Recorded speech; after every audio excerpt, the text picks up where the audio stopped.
সংবিধিবদ্ধ সতর্কীকরণ। আজকে ক্লাসে অনেক কিছু সহজ সহজ মনে হয়েছে, কিন্তু বাসায় যা দেখার পরে এই বইয়ের লাইনগুলো একটু চাইনিজ মনে হবে, বুঝছো? হ্যাঁ, বইয়ের লাইনগুলো একটু চাইনিজ মনে হবে। এটা নিয়ে টেনশন করার কিছু নাই, এটা নিয়ে রাজনীতি করারও কিছু নাই, এটা একটু হয়, বুঝছো? ক্লাসে টিচার পড়াই দিল 2 + 2 = 4, বইয়ে যায় বাসায় যা দেখা 2² + 2² = কত, এরকম মনে হইতেই পারে। একটু কঠিন। হ্যাঁ, আমারও হয়েছিল। আমাদের তো ভাই টিচাররা পড়াইতো, মানে আমাদের টিচার ক্লাসে কথা বললে আমাদের খালি ঘুম আসতো আর কি। আমাদের বাসায় বাইরে পড়ার কোনো সুযোগই ছিল না। আমাদের বন্ধুদেরকে বুঝাই দিত আর কি। এই বোর্ডের দিকে দেখো, এখন দিনকাল আইলো, মানে বুঝলাম না আমি কিছু। আচ্ছা, তো প্রথমে আমরা আসলে যে পার্ট থেকে পড়া শুরু করছি সেটা হচ্ছে ডিএনএ মানেটা কি বলো তো? Deoxy ribo nucleic acid. তার মানে আমরা আসলে নিউক্লিক অ্যাসিড পড়ছি। আসলে nucleic acid are of 2 types, একটা হচ্ছে ডিঅক্সি রাইবো নিউক্লিক অ্যাসিড, আর একটা হচ্ছে রাইবো নিউক্লিক অ্যাসিড। আমরা ডিএনএ আরএনএ শুনলেই মনে হয় যে চেনা লাগে, কিন্তু নিউক্লিক অ্যাসিড শুনলে ওরে বাবা এটা আবার কি জিনিস, ঠিক আছে? এটা কেমন যেন একটা ফিল হয়। তো আমরা আসলে নিউক্লিক অ্যাসিড থেকে একটু পড়া শুরু করি। তো নিউক্লিক অ্যাসিড জিনিসটা কি? আসলে এই ডিএনএ আরএনএ গুলোই নিউক্লিক অ্যাসিড। এবং সর্বপ্রথম এই নিউক্লিক অ্যাসিড কে আবিষ্কার করেন বলো তো? ফ্রেডরিক মিশার, তাই না? হ্যাঁ, আমার একটা স্টুডেন্ট বলতে পারতেছেন, ওই তো ভাইয়া মিশা সওদাগর না কি জন্য একটা আছে এরকম।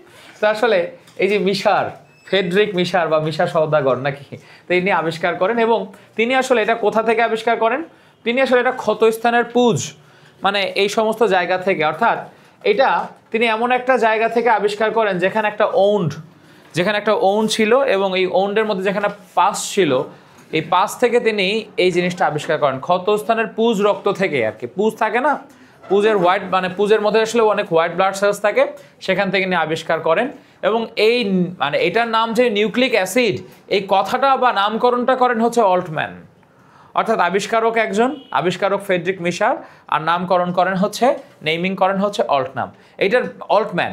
এটার বিশেষ নাম হচ্ছে মাস্টার মলিকুল, এটাকে মাস্টার মলিকুল বলা হয়। এটার প্রকারভেদ 2 ধরনের, একটা ডিঅক্সিরাইবো নিউক্লিক অ্যাসিডও আছে, আবার রাইবো নিউক্লিক অ্যাসিডও আছে, দুইটাই আসলে নিউক্লিক অ্যাসিড। এবং এটা সংখ্যায় কীরকম আসলে, তো ডিএনএর প্রায় 99%, মোর দ্যান 99% ডিএনএর মধ্যে, ক্রোমোজোমের মধ্যে ম্যাক্সিমামটাই হচ্ছে ডিএনএ, এবং ডিএনএ ওখানেই থাকে শুধুমাত্র। কিন্তু আরএনএ আসলে শতকরা 90% পাওয়া যায় সাইটোপ্লাজমে, আর আরএনএর বাকি 10% পাওয়া যায় হচ্ছে নিউক্লিয়াস বা নিউক্লিওলাস, এই সমস্ত জায়গায়। অর্থাৎ ডিএনএটা পুরাটাই ক্রোমোজোমের মধ্যে, অর্থাৎ ডিএনএটা পুরাটাই নিউক্লিয়াসের মধ্যে পাওয়া যায় ম্যাক্সিমামটাই, মানে ডিএনএ আসলে অন্যান্য জায়গায় পাওয়া যায় খুবই কম, কিন্তু আরএনএর ম্যাক্সিমামটাই নিউক্লিয়াসের বাইরে, মিনিমামটা নিউক্লিয়াসের ভিতরে। বুঝাইতে পারছি? তাহলে ডিএনএর সাথে আরএনএর পার্থক্যের মধ্যে কিন্তু আরেকটা বড় জিনিস পাওয়া গেল, যে ডিএনএ গুলো ম্যাক্সিমামটা নিউক্লিয়াসের ভিতরে, আর আরএনএ গুলো ম্যাক্সিমামটা নিউক্লিয়াসের বাইরে। মনে থাকবে কথাটা? ওকে, তো এগুলো তো আসলে 9-10-এর পড়ার মধ্যে কয়েকটা কথাবার্তা ছিল, যদিও নামকরণটা আসলে নতুন শুনলাম তোমরা। তাহলে ডিএনএর নাম নিউক্লিক অ্যাসিড নামকরণটা কে করেন? অল্টম্যান। আর আবিষ্কারটা কে করেন? Friedrich Miescher. Very good. এটা আরেকটা নাম কি? Master molecule. ওকে, 2টা টাইপ আছে, ডিএনএ এবং আরএনএ। আমরা এখন আসলে নিউক্লিক অ্যাসিডের মধ্যে কি আছে সেই বিষয়টা আমরা একটু জানার চেষ্টা করব, একটু বোঝার চেষ্টা করব, তাই তো? আসলে নিউক্লিক অ্যাসিডের মধ্যে কি আছে সেই জিনিসটা আমরা একটু জানার চেষ্টা করব। জানার আগে আমরা আসলে দেখব নিউক্লিক অ্যাসিডের প্রধান যে উপাদান, গাঠনিক উপাদান, পরে লেখো। নিউক্লিক অ্যাসিডের প্রধান যে গাঠনিক উপাদান, সেই গাঠনিক উপাদানটা আসলে একটা নাইট্রোজেন, একটা হলো একটা নিউক্লিওটাইড। তো ডিএনএর প্রধান যে ব্যাপার, যে জিনিসটা আছে ডিএনএর মধ্যে, প্রধান যে জিনিসটা আছে তার নাম হচ্ছে একটা নিউক্লিওটাইড। এই নিউক্লিওটাইডের মধ্যে কি আছে, নিউক্লিওটাইডের আরও কি ভার্সন আছে, সেই জিনিসগুলো আমরা জানবো। তবে আগে একটু দেখে আসি, এই জিনিসটা হলো ডিএনএকে একটু চেনা লাগে। আচ্ছা, ডিএনএ যদি একটু চেনা লাগে, আমরা তারপরও একটু ডিএনএর ভিডিও থেকে আসি আর কি। আসলে ডিএনএ কোথা থেকে আসলো, কি অবস্থা থেকে আসলো, আমরা সেই জিনিসটা একটু বোঝার চেষ্টা করি। তো চলো, আমরা গত ক্লাসে এই ভিডিওটা একটু দেখেছিলাম যে আসলে ডিএনএটা কোথায় থাকে, আমরা কোন জায়গাকার কোন জিনিসটা নিয়ে পড়বো, কি পড়বো। আজকের পর থেকে যেন কেউ আর বলতে না পারে যে এই জিনিসটা আমি বুঝি না, জানি না। ঠিক আছে, তুমি যখন জানবা, শিখবা, বুঝবা, তোমার মুখস্থ করতে হবে না, তুমি এমনি পড়বা, বই তোমার সাথে কথা বলবে। একটা নিউক্লিয়াসের মধ্যে ঢুকে যাচ্ছে, দেখছো নিউক্লিয়াসের মধ্যে আসলে ক্রোমাটিন থাকার কথা ছিল, কিন্তু এখন যেহেতু সেল ডিভিশনের সময় ঢুকছি, এটা হচ্ছে ক্রোমোজোম। ডিএনএর মধ্যে যেহেতু ক্রোমাটিন থাকার কথা ছিল, এখন এটা হচ্ছে ক্রোমোজোম। তো আমরা যদি একটা ক্রোমোজোমের মধ্যে দেখি, এই জিনিসটাকে আসলে বলা হয় ডিএনএ। এই জিনিসটাকে কি বলা হয়? এই জিনিসটাকে বলা হয় ডিএনএ। তো এই যে এই জিনিসটার মধ্যে যেটা আমরা দেখছি, এই জিনিসটার নাম হলো ডিএনএ। এখন এই ডিএনএ, এইটার গঠনটা আসলে ডিএনএর একটা নির্দিষ্ট খণ্ডিত অংশ, নির্দিষ্ট, প্লিজ কথা বলে না, ডিএনএর একটা নির্দিষ্ট খণ্ডিত অংশ, এটাকে বলে ডিএনএ বা জিন। এবং এই জিনের একটা পার্ট আমরা এখান থেকে একটু বোঝার চেষ্টা করবো। আর আমার কথা কি বুঝছো তো? ডিএনএ ছাড়াও ডিএনএর আরেক প্রকারের ভাই ব্রাদার আছে, যার নাম হচ্ছে আরএনএ। দেখবা কিছু আরএনএ। তো চলো একটু কিছু আরএনএ গুলো দেখে আসি। মনে করো এই জিনিসগুলোকে বলা হয় আরএনএ, এই জিনিসটার নাম হচ্ছে ডিএনএ। এই ডিএনএর মধ্যে কিছু থাকে হচ্ছে আরএনএ। সামনে বসো, এখানে বসো। তো ডিএনএর মধ্যে কিছু জিনিস থাকে আরএনএ। তুমি বুঝলা কিভাবে এই জিনিসটার নাম আরএনএ? দেখো এখানে ইউরাসিল আছে, দেখতে পাচ্ছ? তো ডিএনএর গায়ে আরএনএ তৈরি হচ্ছে, দেখছো? তো এই আরএনএ, এই জিনিসটার নাম হচ্ছে আরএনএ। তো এই যে আরএনএ, এই আরএনএটার নাম হবে মেসেঞ্জার আরএনএ। কি আরএনএ? Messenger RNA. দেখছো? কারণ কি? এটা ডিএনএ মেসেজ নিয়ে যায় নাকি? ধরো ঢাকা ইউনিভার্সিটিতে প্রশ্ন আসে, এই আরএনএটাকে কেন মেসেঞ্জার আরএনএ বলা হয়? তুমি এটা লিখে দিলা, কারণ এটাকে আবিষ্কার করেছে মার্ক জাকারবার্গ, ফেসবুকের একটা ভার্সন, নাকি? তাই তো না, আসলে ভাই এটা ডিএনএর মেসেজ ক্যারি করে, তাই আরএনএটার নাম মেসেঞ্জার আরএনএ। হ্যাঁ, এটা পরে আমরা দেখব। তো এই আরএনএটার নাম মেসেঞ্জার আরএনএ। আবার আরেকটা আরএনএ আছে, এটা মেসেঞ্জার আরএনএ দেখলাম, তাহলে হোয়াটসঅ্যাপ আরএনএ, টিকটক আরএনএ এগুলো দেখতে হবে না? হবে না? হবে। আচ্ছা, তো এই আরএনএটার নাম মেসেঞ্জার আরএনএ। আরও অনেক টাইপের আরএনএ আছে, যেমন এই যে এই আরএনএটার নাম হচ্ছে ট্রান্সফার আরএনএ। ও কি ট্রান্সফার করে? অ্যামাইনো অ্যাসিড ট্রান্সফার করে। দেখো এটাও এক সূত্রক। দেখছো আরএনএ গুলো ছোটবেলায় পড়েছে না, আরএনএ গুলো কিরকম? এক সুতা। এটাও দেখো এক সুতা, এদিক দিয়ে এসে আবার এখানে চলে গেছে, দেখেছো? তা এই যে একটা মেসেঞ্জার আরএনএ, এই আরএনএটার নাম ট্রান্সফার আরএনএ। তাহলে ডিএনএ বলো আরএনএ বলো ভাইয়া, এগুলো দেখতে প্রায় একই রকম না? অনেকটা একই রকম না? দেখেছো ডিএনএ এবং আরএনএ, এগুলো দেখতে, ডিএনএটা ছিল 2 সুতা আর আরএনএ গুলো কিরকম সুতা? 1 সুতা। আবার ধরো ডিএনএর মধ্যেও অ্যাডিনিন, থাইমিন, গুয়ানিন আছে, এটার মধ্যে অ্যাডেনিন, ইউরাসিল, গুয়ানিন, সাইটোসিন এগুলো আছে। খেয়াল করছো থাইমিনের পরিবর্তে কি আছে? জাস্ট ইউরাসিল আছে, তাই তো? তবে মূল মেইন জিনিসটা কিন্তু একই, সেও অ্যাডিনিন, গুয়ানিন, তাই না? আবার ধরো ওদের মধ্যে পেন্টোজ সুগার আছে, ফসফরিক অ্যাসিড আছে, কি ঠিক কিনা? তাহলে এগুলোর বেসিক উপাদানগুলো আসলে যদি আমরা বলি, একটা ডিএনএ থেকে আমরা একটু পড়তে যাইতে পারি। আসলে এইটাই হচ্ছে সেই ডিএনএর মধ্যে আমরা একটু পড়তে যাইতে পারি। তো এটার মধ্যে সেই ডিএনএর উপাদানগুলো কি কি আছে, সেই জিনিসগুলো আমরা দেখব। আমরা একটু স্পষ্ট করে আমরা একটু এই জিনিসটা একটু বুঝে যেতে চাই। তো ধরে নাও এইটা হচ্ছে একটা ডিএনএ, যেটা আমরা একটু আগে ভিডিওতে দেখলাম। ধরে নাও এটা হচ্ছে একটা সেই ডিএনএ যেটা আমরা একটু আগে ভিডিওতে দেখলাম। মনে করো এই একটা ডিএনএ, এবার কিছু চেনা লাগছে? কোথা থেকে দেখলাম? মনে করো একটা ক্রোমোজোমের মধ্যে ছিল এই ডিএনএ, এই যে একটা ডিএনএ, ঠিক আছে? এই ডিএনএটার আমরা এখন একটু গঠনগুলো দেখব। এই ডিএনএটার গঠনগুলো আমরা এখানে দেখছি। এই ডিএনএটার গঠনগুলো আমরা এখানে দেখছি। কি দেখছি? এটা হচ্ছে একটা ডিএনএর গঠন। এখানে বসো, ওদের পাশে বসো, একটু বসতে দাও ওকে। হ্যাঁ অবশ্যই, ঠিক আছে। নিজেকে আঁকাইতে হবে, নাহলে তুমি তোমার শাশুড়িকে নিয়ে যাবা, জেনে আগাইতে হবে আর কি পরীক্ষা হলে। কে বুঝলা? তালহা, তোমার নাম তো ভাইরাল হয়ে গেল। আচ্ছা, মজা করছি। তো এই ভাইয়ারা এদিকে খেয়াল করো। হ্যাঁ, ডিএনএ আঁকাইতে হবে, ছোটবেলায় আঁকাইছি না আমরা? আর ডিএনএ আঁকানো সহজ, আমরা দেখবো। প্লিজ কথা বলে না, নিজেরা কথা বলবো না। এই যে একটা ডিএনএর গঠন, তো আমরা এখান থেকে যদি একটু দেখার চেষ্টা করি, এই ডিএনএ গঠনের এখান থেকে যদি আমরা একটু বোঝার চেষ্টা করি কি কি দেখব। তো ডিএনএ গঠনের আমরা এখান থেকে একটু দেখব কি কি দেখব, কি কি দেখা যাচ্ছে। দেখো এই ডিএনএর গঠনের এখান থেকে যদি আমরা একটু বুঝি, দেখো এই অংশটা ডিএনএর এখান থেকে এইটুকু অংশ, এইটা একটা নিউক্লিওটাইড বলা হয়। ডিএনএর এখান থেকে এই একটা অংশ, এটাকে একটা নিউক্লিওটাইড বলা হয়। ডিএনএর এখান থেকে একটা অংশ, এটাকে একটা নিউক্লিওটাইড বলা হয়। ডিএনএর ক্ষেত্রে ব্যাপারটা হচ্ছে 2টা সুতা থাকে, তো তাই একটা নিউক্লিওটাইড আর একটা নিউক্লিওটাইডের সাথে এখানে একটা হাইড্রোজেন বন্ধনের মাধ্যমে যুক্ত থাকে। এই 2টা নিউক্লিওটাইড থাকে, তাই একটা নিউক্লিওটাইড আর একটা নিউক্লিওটাইডের সাথে হাইড্রোজেন বন্ধনের মাধ্যমে যুক্ত থাকে। আমার কথাটাকে বুঝতে পারতেছো? বাট এইটা যদি আরএনএ হয়, এটা যদি এরকম আরএনএ হয়, তো আরএনএ হইলে একটাই শিকল থাকে, এই একটা নিউক্লিওটাইড। এটা যদি আরএনএ হয় এই একটাই নিউক্লিওটাইড, কথাটা কি বুঝছে কিনা? তাহলে এটা যদি আরএনএ হয় এটাই থাকে শুধুমাত্র একটা নিউক্লিওটাইড, ঠিক আছে? আমরা একটা নিউক্লিওটাইডের গঠনটা এখানে বোঝার চেষ্টা করব। তার আগে একটা কোশ্চেন নিয়ে আসি, বলো। আচ্ছা, নিউক্লিওটাইড বলতে কি বুঝি এটাই আমরা এখন পড়বো। এই যে এইটা হলো একটা পার্টিকুলার নিউক্লিওটাইড, তাই না? এখন প্রশ্ন হচ্ছে আমরা এই নিউক্লিওটাইডটা পড়লেই আসলে নিউক্লিওটাইডই আসলে নিউক্লিক অ্যাসিডের বেসিক উপাদান, নিউক্লিওটাইডই আসলে নিউক্লিক অ্যাসিডের বেসিক উপাদান। তাহলে আমরা নিউক্লিক অ্যাসিড পড়তে গেলে এই নিউক্লিওটাইডটাই পড়তে হবে। তো চলো আমরা একটু দেখে আসি এই জিনিসটার নাম হচ্ছে একটা নিউক্লিওটাইড, ঠিক আছে? এটা একটা ডিএনএ নিউক্লিওটাইডও হতে পারে, একটা আরএনএ নিউক্লিওটাইডও হতে পারে, বলতে পারো এটা একটা নিউক্লিক অ্যাসিডের নিউক্লিওটাইড, ঠিক আছে? তো নিউক্লিওটাইড যদি বলি এটার মধ্যে তিনটা জিনিস থাকবে। কয়টা জিনিস থাকবে? তিনটা জিনিস, সেই ছোটবেলার পড়া তিনটা জিনিস। বলো তো এই জিনিসটার নাম কি? এটা একটা নাইট্রোজেন ঘটিত বেস বা নাইট্রোজেন ঘটিত ক্ষার বা নাইট্রোজেনাস বেস বা শুধু নাইট্রোজেন বেস বা শুধু বেস বলে, ঠিক আছে? কেন এটার নাম বেস বা ক্ষার কি জিনিস? কেমিস্ট্রির সূত্র অনুসারে অ্যাসিড এবং ক্ষার দুটো পরস্পর বিপরীতধর্মী জিনিস।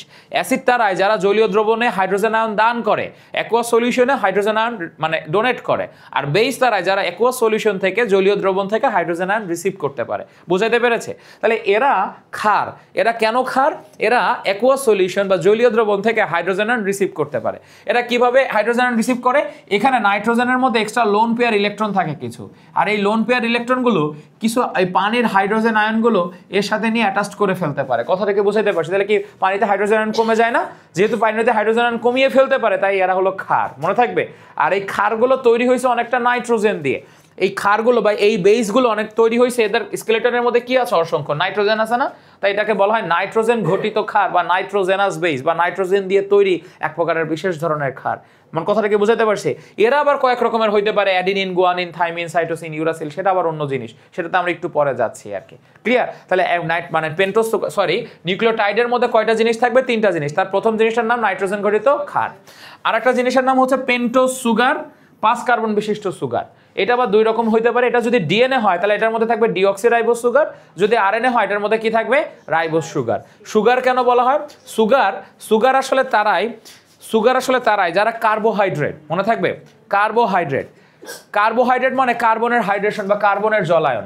দেখো ভাইয়ারা, এই জিনিসটা একটা কার্বোহাইড্রেট, নিশ্চয়ই কি দেখা যাচ্ছে কিনা? এরা হলো কার্বোহাইড্রেট, ঠিক আছে? এই আরএনএ তে থাকে রাইবোজ সুগার, ডিএনএ তে থাকে ডিঅক্সিরাইবোজ সুগার। ডিঅক্সি মানে কি? অক্সিজেন কম না বেশি? বলো। কম। ডিমোটিভেটেড মানে কি? মোটিভেশন কম। ডিগ্রেডেড মানে কি? গ্রেডিং কম। ঠিক তেমনি ডিঅক্সি মানে ডি মানে কমে যাওয়া। তাহলে দেখো এইটা 2 নাম্বার কার্বনে একটা অক্সিজেন কম আছে, তোমরা কি খেয়াল করেছো? মেডিকেল ভর্তি পরীক্ষায় প্রশ্ন আসছে ডিঅক্সিরাইবোজ সুগারের কত নাম্বার কার্বনে অক্সিজেন কম থাকে? কত নাম্বার? 2 নাম্বার। ইউপ্যাক সিস্টেমে নামকরণে অক্সিজেনের ডান পাশের কার্বনটার নাম 1, তারপরে 2, তারপরে 3, তারপরে 4, তারপরে 5, 5টা কার্বন দিয়ে তৈরি এই সুগার, পেন্টোজ সুগার। তাই তার নাম হচ্ছে 5 কার্বন বিশিষ্ট সুগার বা পেন্টোজ সুগার। পেন্টোজ সুগার 2 ধরনের হইতে পারে। ডিএনএ তে থাকবে যেটা সেটার নাম ডিঅক্সিরাইবোজ সুগার, আর আরএনএ তে থাকবে যেটা সেটার নাম কি?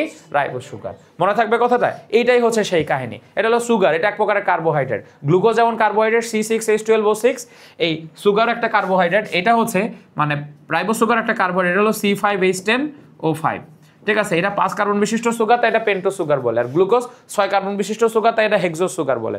7 কার্বন বিশিষ্ট সুগার হলে এটার নাম হেপ্টোজ সুগার হইতো। 3 কার্বন বিশিষ্ট সুগার হলে এটার নাম ট্রায়োজ হইতো। 4 কার্বন বিশিষ্ট হলে এটার নাম টেট্রোজ হইতো। মনে থাকবে কথাটা? এই নামকরণের কৌশলটা আমরা চ্যাপ্টার 3-তে যাই, বোটানি চ্যাপ্টার 3-তে যাই, আরো ডিটেইলসে পড়বো। আপাতত এটুকু বুঝি, এই সুগারটা 5 কার্বন বিশিষ্ট সুগার, তাই এটার নাম হচ্ছে কি? Pentose sugar. এবং দেখো এছাড়া আরো আছে কি? এই যে এটার মধ্যে আরো আছে হচ্ছে তোমার এক প্রকারের অ্যাসিড যার নাম ফসফরিক অ্যাসিড। আচ্ছা, প্রশ্ন হচ্ছে এটাকে আমরা ইনঅর্গানিক ফসফেট বলবো নাকি ফসফরিক অ্যাসিড বলবো? প্রশ্ন হচ্ছে নিউক্লিওটাইড, এটা তো ছোটবেলায়ও পড়ছি, নিউক্লিওটাইডের 3টা উপাদান। পোলাপান লিখতে যা কনফিউজড হয়ে যেত, ভাইয়া 3টা উপাদান, ঠিক আছে? পেন্টোজ সুগার, নাইট্রোজেনাস বেস লিখবো, সমস্যা নাই। পেন্টোজ সুগার লিখবো, সমস্যা নাই। কিন্তু ফসফরিক অ্যাসিড লিখবো নাকি ফসফেট লিখবো, এখানে যা কনফিউশন হয়ে যায়। মনে রাখবা ভাইয়া, ডিএনএ তৈরি হয়েছে ফসফরিক অ্যাসিড দিয়ে, কিন্তু ডিএনএর মধ্যে পাওয়া যাবে হচ্ছে phosphate. What is the difference between phosphoric acid and phosphate?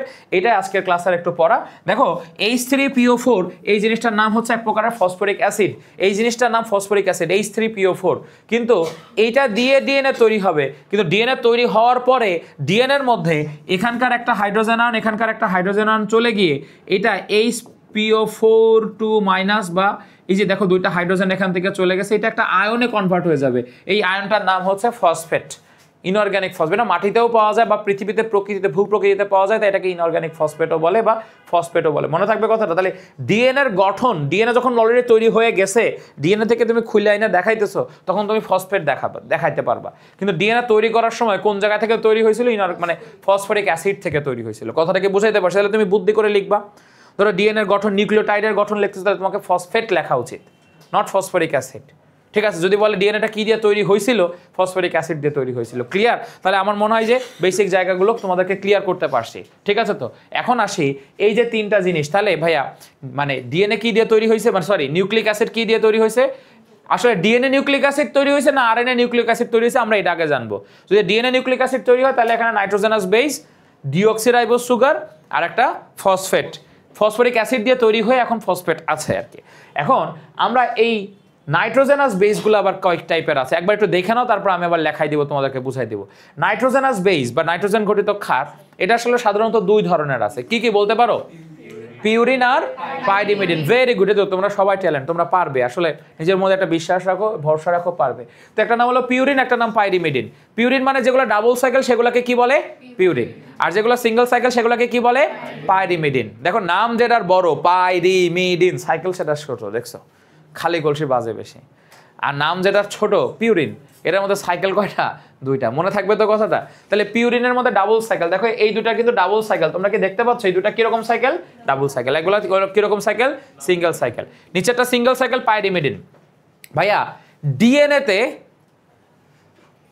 Thymine থাকে, কি থাকে না? ইউরাসিল থাকে না। আরএনএতে ইউরাসিল থাকে, কোনটা থাকে না? থাইমিন থাকে না। এটাই তো কথাটা। ডিএনএতে হইলে এই চারটা থাকবে, আরএনএ হইলে এই চারটা থাকবে, শেষ। যদি ভুলে যাও মনে রাখবা আরএনএ, আরএনএর মধ্যে কি আর আছে নাকি নাই? আছে। ইউরাসিলের মধ্যে আর আছে নাকি নাই? আছে। তাহলে আরএনএ যেটার মধ্যে আর আছে, ইউরাসিল আর আছে, সেটার মধ্যে থাকবে। কথাটা কি ক্লিয়ার? তাই তো? যদি কনফিউজড হয়ে যাও কোনো কারণে, তাহলে কি আমরা এই জিনিসটাকে লিখতে পারছি, বুঝতে পারছি? এবার চলো তাহলে একটু কি লিখবো সেই জিনিসটাতে আমরা একটু দেখি আর কি। তো তোমরা যদি এই জিনিসটা একটু লিখতে চাও, আসলে এই যে নিউক্লিওটাইড, একটা নিউক্লিওটাইডের মধ্যে কি কি জিনিস আছে সেই জিনিসগুলো একটু লিখতে চাইলে আসলে তিনটা অংশ আছে। একটা হচ্ছে পেন্টোজ সুগার, তার মধ্যে মানে ডিঅক্সিরাইবোজ সুগার থাকবে ডিএনএতে, রাইবোজ সুগার থাকবে আরএনএতে। ঠিক আছে? একটা হচ্ছে নাইট্রোজেনাস বেস, ডিএনএতে থাকবে পিউরিনের মধ্যে অ্যাডেনিন আর গুয়ানিন, পাইরিমিডিনের মধ্যে কে থাকবে? সাইটোসিন আর থাইমিন। ঠিক আছে? আর আরএনএ যদি হয়, আরএনএতে থাকলে সাইটোসিন আর ইউরাসিল। নিজের মতো করে লিখতে পারবো না, এগুলো সেই ছোটবেলার পড়া। আমার মনে হয় যে এই জিনিসগুলো লিখতে কারোর কোনো কনফিউশন তৈরি হবে না। সমস্যা হবে কি ভাইয়া? What is the difference between nucleotide আর নিউক্লিওসাইড? এটা মেডিকেল ভর্তি পরীক্ষায়, ঢাকা ইউনিভার্সিটি ভর্তি পরীক্ষায় বা তোমাদের সামনের পরীক্ষায় এই জিনিসটা আসবে। বলো তাহলে কি প্রশ্ন করছিলা?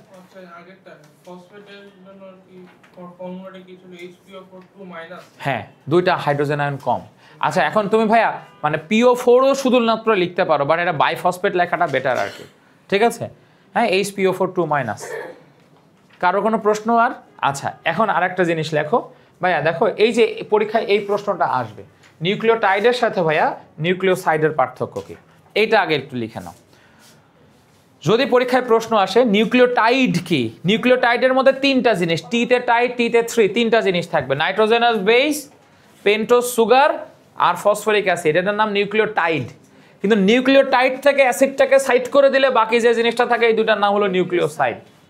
নিউক্লিওটাইড থেকে অ্যাসিডকে সাইড করে দিব, তাহলে বাকি যে জিনিসটা থাকবে তার নাম কি? নিউক্লিওসাইড। মনে থাকবে? একটু লিখে ফেলি। তাহলে নিউক্লিওটাইড ইকুয়ালস টু এটা প্লাস এটা প্লাস এইটা, আর নিউক্লিওসাইড ইকুয়ালস টু খালি প্রথম দুইটা। 10 সেকেন্ড টাইম। এই যে হ্যালো,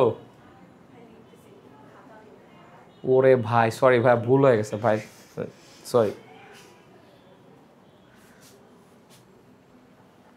মানে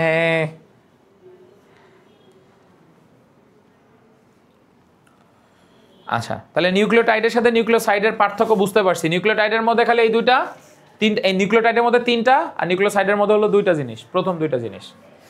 ওকে? হ্যাঁ হ্যাঁ, এই যে নাইট্রোজেন ঘটিত ক্ষার বা নাইট্রোজেনাস বেস, পেন্টোজ সুগার আর ফসফরিক অ্যাসিড। হ্যাঁ, এইটাকে ফসফেট বলবা। Thank you. এই জিনিসটাকে তোমরা ফসফেট বললেই ভালো।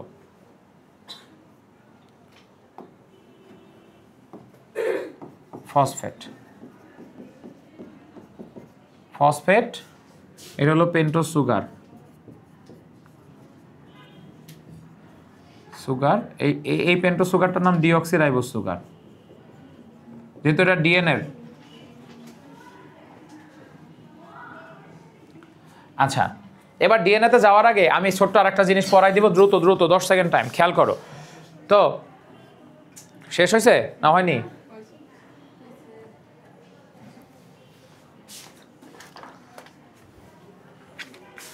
এবার ডিএনএতে যাওয়ার আগে আমি আরো দুইটা জিনিস পড়াই দিব, একটু দেখো। এবার ভাইয়া এটিপি, এডিপি নাম শুনেছ? নাম শোনো নাই বুশরা? অ্যাডিনোসিন ট্রাইফসফেট, গুয়ানোসিন ট্রাইফসফেট নাম শুনেছ? ক্লাস 9-10 শুনেছি না আমরা, জিটিপি, এটিপি। প্রশ্ন হচ্ছে ভাই এটা আবার কি? এরা আসলে ডিএনএর কাছের খুব ভাই ব্রাদার। মনে করো আমরা এইগুলোর নাম পড়তে গেছিলাম কেন? ডিএনএর স্ট্রাকচার পড়তে যায়, তাই না? হ্যাঁ, তো ডিএনএর স্ট্রাকচারের মতোই আর একটা স্ট্রাকচার আছে, প্রায় একই জিনিস দিয়ে তৈরি এটিপি।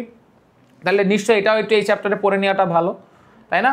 ছোটবেলায় তোমরা যদিও চ্যাপ্টার 4-এ, বায়োলজি চ্যাপ্টার 4-এ ওই যে জৈবন, বায়ো এনার্জি বা মানে জীবনী শক্তি নামে একটা চ্যাপ্টার আছে, ওই চ্যাপ্টারে পড়ছিলা, তাই না? এটিপির গঠন। তো এটিপির গঠনটা কি? আসলে এটিপির গঠন আর ডিএনএর গঠন পুরাই সেম। এই অ্যাডিনোসিন এটাকে মনোফসফেট বলা যায়, মানে এইটা অ্যাডিনিন, এটা একটা পেন্টোজ সুগার, এটা একটা ফসফেট, এটা অ্যাডিনোসিন মনোফসফেট হইতে পারে। আর এটার সাথে আরো দুইটা ফসফেট অ্যাড করে দিলে এটা কি হয়ে যাবে? Adenosine triphosphate. ঠিক আছে, অ্যাডিনোসিন ট্রাইফসফেট মানেটা কি? ওই যে একটু আগে অ্যাডিনিন পড়লাম না, ওই অ্যাডিনিনের সাথে মনে করো এই জিনিসটার নাম হচ্ছে অ্যাডিনিন, এই জিনিসটার নাম হচ্ছে অ্যাডেনিন। এই অ্যাডেনিনের সাথে ভাই আবার ডিঅক্সিরাইবোজ সুগার মানে দিলে কিন্তু হবে না, অ্যাডিনিনের সাথে রাইবোজ সুগারটা দিতে হবে। কোন সুগারটা দিতে হবে? Ribose sugar. তুমি যদি ডিঅক্সিরাইবোজ সুগার দিয়ে দাও তাহলে এটার সামনে আবার একটা ছোট হাতের ডি বসাইতে হবে। কথাটাকে বুঝছো তো? ডি অ্যাডিনোসিন ট্রাইফসফেট বা ডিএএমপি, অ্যাডিনোসিন মনোফসফেট। তো অ্যাডিনোসিন, এই অ্যাডেনিন মনে রাখবা, অ্যাডেনিন, অ্যাডেনিন প্লাস সুগার বা pentose sugar, adenine plus ribose sugar, adenine plus ribose sugar দুইটা মিলে একসাথে এটাকে আমরা বলবো মানে এটাকে কি বলবো? অ্যাডিনোসিন। দুইটা মিলে একসাথে কি বলতে পারি আমরা? অ্যাডিনোসিন। বুঝতে পারছো কথাটা?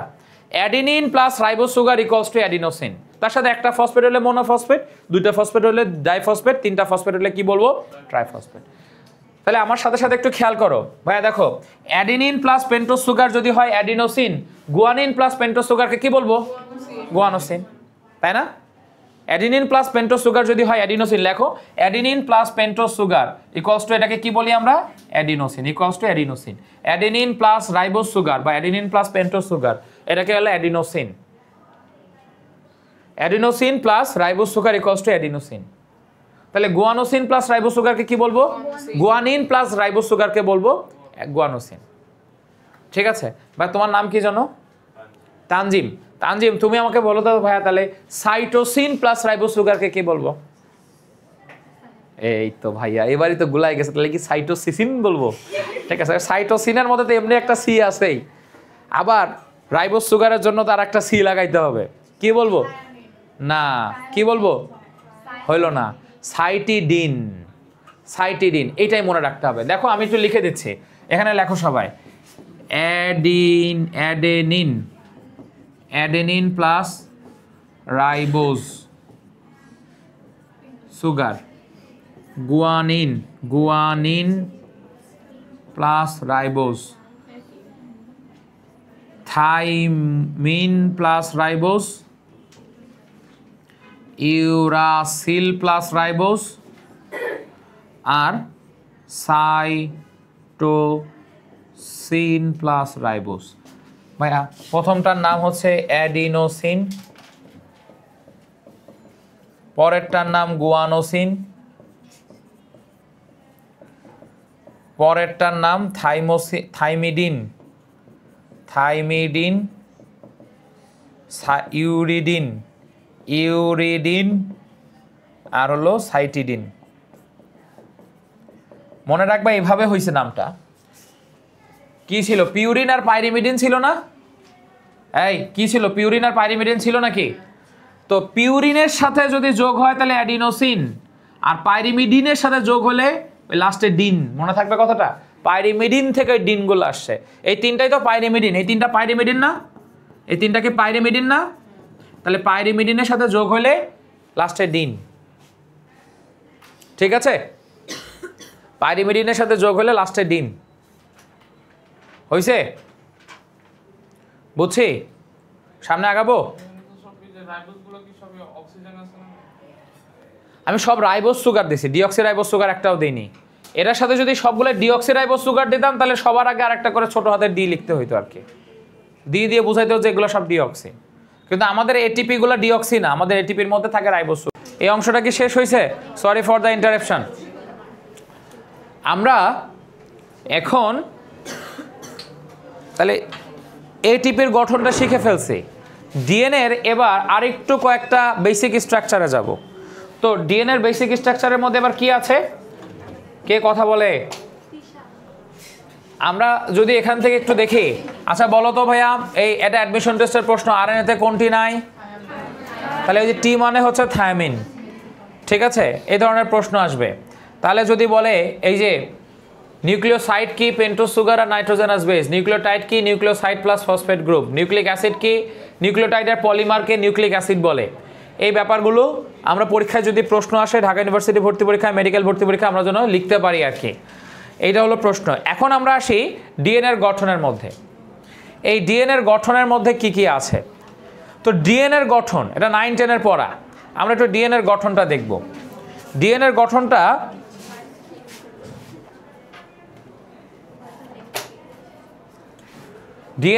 আসলে ওয়াটসন এবং ক্রিক 1953 সালে ডিএনএ অণুর এই ভৌত মডেলটি উপস্থাপন করেন এবং উইকলিন সহ তাদেরকে নোবেল পুরস্কার দেওয়া হয় 1963 সালে, 10 বছর পরে। নোবেল পুরস্কার পাইছিলেন আসলে 3 জন, উইলকিন্স সহ। আর প্রথমে আবিষ্কার করছিলেন আসলে ওয়াটসন এবং ক্রিক, তারা 2 জন মিলে। 1953 সালে আবিষ্কার, 1963 সালে নোবেল। এখন এই যে ডিএনএর যে গঠন, এই গঠনের মধ্যে আসলে আছে কি কি? ভাই দেখো, ডিএনএ 2টা গঠন। এই গঠনটাকে বলা হচ্ছে ভৌত গঠন, এই গঠনটাকে বলা হচ্ছে রাসায়নিক গঠন। এটাকে বলা হচ্ছে ফিজিক্যাল স্ট্রাকচার, এটাকে বলা হচ্ছে কেমিক্যাল স্ট্রাকচার। ঠিক আছে, তো ভৌত গঠনের মধ্যে কয়েকটা বেসিক পয়েন্ট আমাদেরকে মনে রাখতে হবে ফিজিক্যাল স্ট্রাকচারের মধ্যে। চলো সেই ছোটোবেলার পড়া, আমার মনে হয় যে এটা একবার একটু বলেই দিই, হ্যাঁ, কারণ আমি ধরে নিচ্ছি তোমরা সবাই ভুলে গেছো।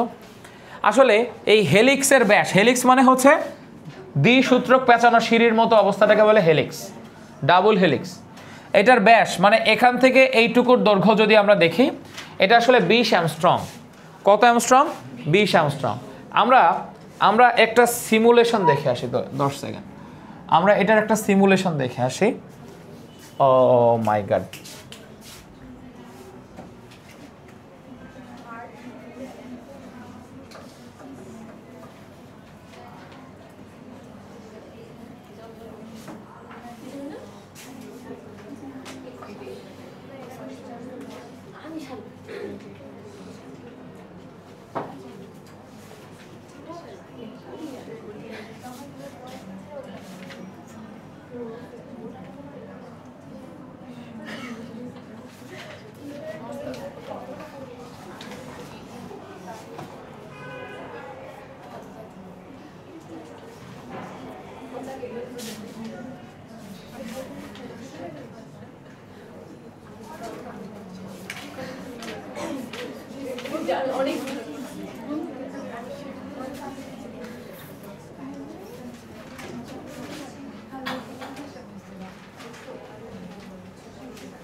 আচ্ছা আমরা কিসের গঠন দেখবো এখন? ডিএনএর গঠন, তাই না? তো আমরা আসলে একটু দেখি ডিএনএটা কোথায় আছে। মনে করো একটা গাছের পাতার মধ্যে গেলাম, এটা হচ্ছে একটা কোষ, এইটা একটা কোষের মধ্যে একটা নিউক্লিয়াস, এই নিউক্লিয়াসের মধ্যে ঢুকে গেলাম নিউক্লিওপোর বা নিউক্লিয়াসের ছিদ্র দিয়ে। এটা একটা ক্রোমোজোম, এই ক্রোমোজোমের মধ্যে এই জিনিসটা হচ্ছে একটা ডিএনএ, তাই তো, তাই না? আসলে এটা একটা ডিএনএ এবং এই ডিএনএর গঠন টঠনগুলো আমরা দেখব। আর আরএনএ যদি হয়, আসলে আরএনএগুলো হইলে আরএনএগুলোর আবার কতগুলো টাইপ আছে। দেখো ডিএনএর সাথে আরএনএর বেসিক পার্থক্যটা হচ্ছে কি, আরএনএগুলো সব 1 সুতা বিশিষ্ট, তাই না? এই আরএনএগুলো সব 1 সুতা বিশিষ্ট, আর ডিএনএগুলো আসলে 2 সুতা বিশিষ্ট। আরএনএগুলো এরকম পেঁচানো হইতে পারে, আরএনএগুলো এরকম হইতে পারে, এটার নাম মেসেঞ্জার আরএনএ, ঠিক আছে, মানে এই আরএনএটার নাম মেসেঞ্জার আরএনএ, এই আরএনএটার নাম ট্রান্সফার আরএনএ, রাইবোজোমাল আরএনএ, আরএনএগুলোর অনেকগুলো টাইপ হইতে পারে। কিন্তু ভাইয়া ডিএনএগুলোর টাইপগুলো আমরা দেখছি নিশ্চয়ই। এই ডিএনএগুলোর টাইপগুলো, ডিএনএ আসলে সাধারণত কয় রকমের হয়? ডিএনএ মানে পেঁচানো সিঁড়ির মতো, খালি জাস্ট এক রকমই আছে। তো এই ডিএনএর গঠনের ছবি, এই ডিএনএর গঠন, এটা আমরা এখন একটু বোঝার চেষ্টা করব। তোমাদের বইয়ে বলতেছে যে ডিএনএর গঠন এখান থেকে এইটুকুর দূরত্ব, এই যে এটার একটা ব্যাস, এটার ব্যাস হচ্ছে 20 অ্যামস্ট্রং। কত অ্যামস্ট্রং? আর একবার প্যাচ খেয়ে আবার ঘুরে আগের জায়গায় যদি ফিরে আসে, এটার মধ্যে 34 অ্যামস্ট্রং আছে, 34 অ্যামস্ট্রং। তো এইটার মধ্যে 34 অ্যামস্ট্রং। আমি যদি বেসিক কথাগুলো তোমাদেরকে আর একবার একটু একে লিখে এখানে একটু বুঝাই দিই। ঘটনাটা হচ্ছে কি, আজকের পর থেকে যেন কারোর আর কখনো ভুল না হয়। মনে করো এইখান থেকে প্যাঁচটা খাইছে, তো এখানে প্যাঁচটা খাইছে, তো প্যাঁচটা খেয়ে আবার আগের জায়গায় ফিরে আসছে। এই প্যাঁচটা খেয়ে এখান থেকে আবার আগের জায়গায় ফিরে আসছে, এইটাকে বলে 34 অ্যামস্ট্রং। 34 অ্যামস্ট্রং এই জিনিসটা, 34 অ্যামস্ট্রং। আর এখান থেকে এইটুকুর দূরত্ব, এটুকু কত অ্যামস্ট্রং? 20 Armstrong, 20 Armstrong. প্রশ্ন হচ্ছে 1 অ্যামস্ট্রং সমান কত, মানে কত? 1 angstrom equals to 10 to the power, মানে 1 × 10 টু দি পাওয়ার -10 মিটার। এটা হচ্ছে সূত্র, তাই না? আমরা এটা জানি। ভাইয়া তোমাদের বইতে এখানে অ্যামস্ট্রং না দিয়ে তোমাদের বইতে কোনো জায়গায় ন্যানোমিটার দেওয়া আছে। মনে রাখবা 1 ন্যানোমিটার ইকুয়ালস টু 10 অ্যামস্ট্রং বা 10 টু দি পাওয়ার -9 মিটার। ঠিক আছে, 1 ন্যানোমিটার, 1 ন্যানোমিটার আবার 1 অ্যামস্ট্রংয়েরও 10 ভাগের 1 ভাগ, মানে 1 ন্যানোমিটার ইকুয়ালস টু 10 অ্যামস্ট্রং। যদি এটা ন্যানোমিটারে লিখতেই হয়, তাহলে 34 অ্যামস্ট্রংয়ের আমরা কত লিখতে পারি? 3.4 ন্যানোমিটার লিখতে পারি। আর 20 অ্যামস্ট্রংরে আমরা 2 ন্যানোমিটার লিখতে পারি। আমি কি ব্যাপারটা বুঝাইতে পারছি কিনা? বুঝাইতে পারছি ভাইয়া? তাহলে এখান থেকে যদি আর একটা জিনিস দেখো, যে ভাইয়া দেখো একবার প্যাচ খেয়ে ঘুরে আবার ঠিক আগের জায়গায় ফিরে আসলে এর মধ্যে না 10 জোড়া নিউক্লিওটাইড থাকে। এটা এরকম কয় জোড়া নিউক্লিওটাইড থাকে? 10 জোড়া নিউক্লিওটাইড থাকে। তাহলে 10 জোড়া নিউক্লিওটাইডের দৈর্ঘ্য, ডিস্টেন্স যদি হয় 34 অ্যামস্ট্রং, তাহলে পাশাপাশি যে কোনো এক জোড়া নিউক্লিওটাইডের ডিস্টেন্স কত হবে? 3.4 অ্যামস্ট্রং ইকুয়ালস টু, এটাকে আমরা কি বলতে পারি? 0.34 ন্যানোমিটার। তাহলে অ্যামস্ট্রং আর ন্যানোমিটারের পার্থক্য হচ্ছে জাস্ট খালি একটা পয়েন্ট এদিক ওদিক। আমার মনে হয় কি এটা বোঝানো গিয়েছে? বুঝাইতে পারছি? সামিয়া দাঁড়াও তো, তুমি বলো। তাহলে একটা ডিএনএর ব্যাস কতটুকু, কত ন্যানোমিটার? একটা ডিএনএর ব্যাস কত ন্যানোমিটার? দাঁড়ায় থাকো। তো আমরা যদি যেটা বলছিলাম ভাই, এটা ছোটবেলার পড়া। এখনো যদি এটা এরকম হয়, আমি হতাশ। একটু মন দিয়ে শোনো। এখান থেকে ঘুরে আবার আগের জায়গায় ফিরে আসলে এইটুকের দূরত্ব হচ্ছে 34 অ্যামস্ট্রং ওরফে 3.4 ন্যানোমিটার। কারণ 10 অ্যামস্ট্রংয়ে 1 ন্যানোমিটার, মনে থাকবে কথাটা। তাহলে 34 অ্যামস্ট্রংয়ের জায়গায় 3.4 ন্যানোমিটার বলা যায়। এটা ব্যাস হচ্ছে 20 অ্যামস্ট্রং ইকুয়ালস টু 2 ন্যানোমিটার। কত ন্যানোমিটার? 2 ন্যানোমিটার, মনে থাকবে। আর এই একবার প্যাচ খেয়ে আগের জায়গায় ফিরে আসলে এর মধ্যে 10 জোড়া নিউক্লিওটাইড থাকে। তাহলে এক জোড়া নিউক্লিওটাইডের দৈর্ঘ্য কতটুকু? 10 জোড়ার দৈর্ঘ্য যদি হয় 34 অ্যামস্ট্রং, এক জোড়ার দৈর্ঘ্য হবে 3.4 অ্যামস্ট্রং, তাই না? বা ইকুয়ালস টু 0.34 ন্যানোমিটার। এগুলো হচ্ছে এই আগের জায়গার পড়া। বসো, হ্যাঁ বলো। এখানে হয় যে একটা মাইনর গ্রুপ থেকে আরেকটা মাইনর গ্রুপের ডিসটেন্স 34 অ্যাংস্ট্রম বলতে পারবো না? মাইনর গ্রুপের ডিসটেন্স বলতে পারবা, ভেরি গুড। দেখো এটা মেজর গ্রুপ আর মাইনর গ্রুপ কি জিনিস? হঠাৎ করে একটা বড় খাস সৃষ্টি হয়েছে, বড় খাসটাকে বলে মেজর গ্রুপ। আর এখানে একটা ছোট খাস সৃষ্টি হয়েছে, ছোট খাসটাকে বলে মাইনর গ্রুপ। ঠিক আছে, বড় সংকোচন আর একটা হলো ছোট সংকোচন। ও বলতেছে একটা বড় সংকোচন, একটা ছোট মাইনর গ্রুপ থেকে আবার আর একটা মাইনর গ্রুপ, ঠিক আছে, ওইটাকে তুমি বলতে পারবা কিনা 34 অ্যামস্ট্রং? হ্যাঁ, বলতেই পারবা। আবার মেজর থেকে আর একটা মেজরের ডিস্টেন্সও তুমি একই কথাই বলতে পারবা আর কি। ঠিক আছে, একটা প্যাসের যে জায়গা থেকে তুমি শুরু করবা, ওই প্যাসের সেই জায়গায় গেলে একই ডিস্টেন্স। ওকে, আচ্ছা, এখন তুমি বলো তো ভাইয়া, তোমার নাম কি জানো? সুবাইতা। সুবাইতা তো 2 জন। তো তুমি বলো, এইটার মধ্যে, এটা ছোটবেলার পড়া, আমি এখনো পড়াইনি, এইটার মধ্যে কতগুলো হাইড্রোজেন বন্ধন থাকে? একটা প্যাচের মধ্যে 34 অ্যামস্ট্রং এর মধ্যে কতগুলো হাইড্রোজেন বন্ধন থাকে? আর এক সুবাইতা বলো। 10টা। কে বলতে পারে? কারোরটাই হইল না। কয়টা? মাথা। কয়টা? এই এখান থেকে শুরু করে এইটুকের মধ্যে 34টা মানে এই 34 ন্যানোমিটারের মধ্যে কয়টা হাইড্রোজেন বন্ধন থাকে? 25টা হাইড্রোজেন বন্ধন থাকে। আজকের পর থেকে কেউ ভুল করবেন, এটা 9-10 এর বইতেও ছিল। এটার মধ্যে হাইড্রোজেন বন্ধনের সংখ্যা 25টি, মানে 9-10 এর বইতেও ছিল। প্রতিটি প্যাচে বন্ড সংখ্যা থাকে 25টি।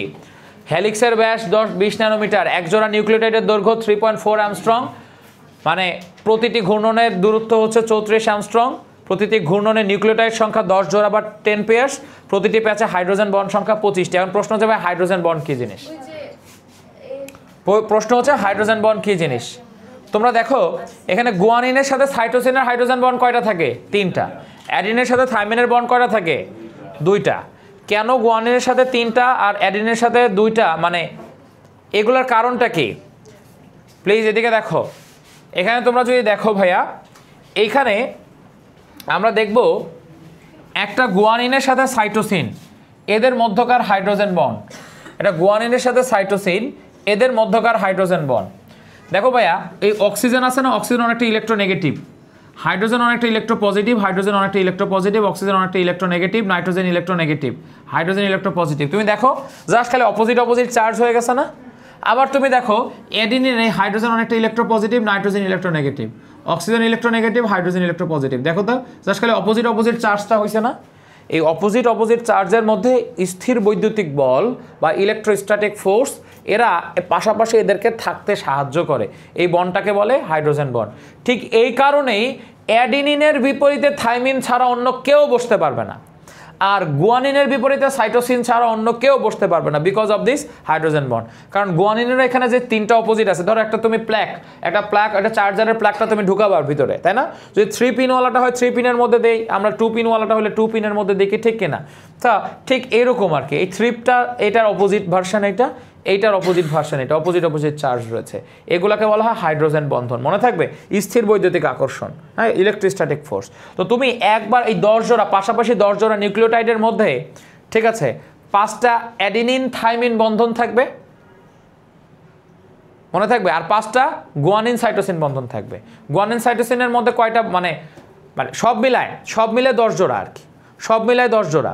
তাহলে যদি এরকম 5টা করে থাকে, তাহলে দেখো ভাইয়া, মানে টোটাল মিলে বন্ধন হবে হচ্ছে মানে 25টা আর কি। হ্যাঁ, 5টার জন্য 5টা 3টা বন্ধন, তাহলে 3-5 এরকম বন্ধন 5টা, তাহলে এরকম কয়টা বন্ধন হয়েছে? 15টা বন্ধন। আর এরকম বন্ধন 5টা, এরকম কয়টা বন্ধন হয়েছে? 10টা। তাহলে এরকম বন্ধন 5টা, 15টা, এরকম বন্ধন 5টা, 10টা। তাহলে ভাইয়া টোটাল মিলে বন্ধন কয়টা হইলো? 25টা বন্ধন। ঠিক আছে, তাহলে একটা প্যাচের মধ্যে হাইড্রোজেন বন্ধন কয়টা হবে?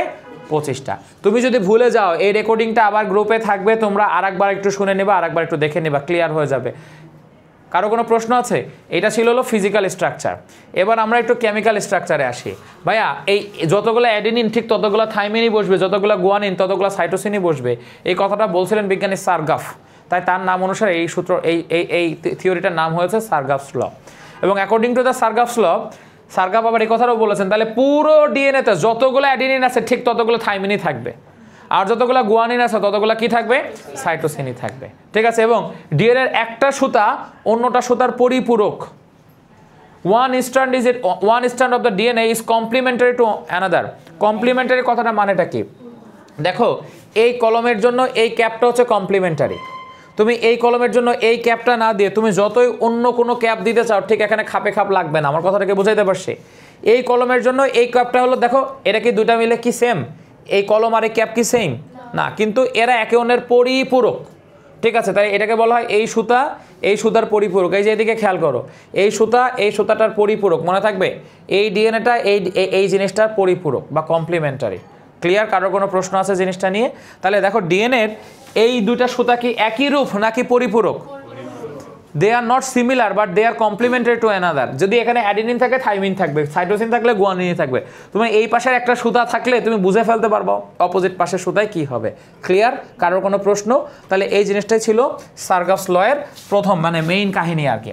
আমরা এবার যদি একটু কেমিক্যাল স্ট্রাকচারের কথা বলি, ভাইয়া কয়েকটা জিনিস শুনতে হবে আর কি। সেটা হলো 3.5 প্রাইম থেকে, মানে 5 প্রাইম থেকে 3 প্রাইম, এই প্রান্তগুলো মানেটা কি?